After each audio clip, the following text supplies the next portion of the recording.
ఏదైతే మొన్నటిసారి అసెంబ్లీ ఎన్నికలకు ముందు కేవలం 11 సీట్లకు మించి జగన్‌కి రావు.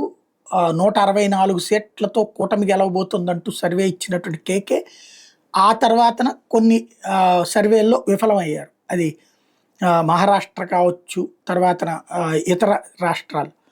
బట్ ఆంధ్ర వరకు అది సక్సెస్ అయ్యేటప్పటికి ఆయన పేరు అట్లా గుర్తుండిపోయింది. ఇప్పుడు ఏడాది పాలన మీద తను చేసిన సర్వేలో ఒక కాన్సెప్ట్, చంద్రబాబు తర్వాత కూటమికి నాయకత్వం వహించే సత్తా ఉన్న నాయకుడు ఆర్ నాయకురాలు ఎవరు అన్న సర్వే చేశారట.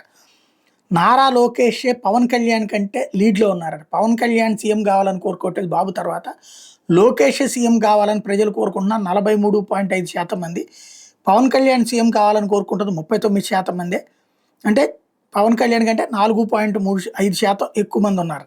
అట్లాగే జూనియర్ ఎన్టీఆర్‌కి ఇందులోకి తీసుకొచ్చారు. 11.8% మంది జూనియర్ ఎన్టీఆర్‌ని కోరుకుంటున్నారట. భువనేశ్వర్‌ని 3.5% మంది కోరుకుంటున్నారట.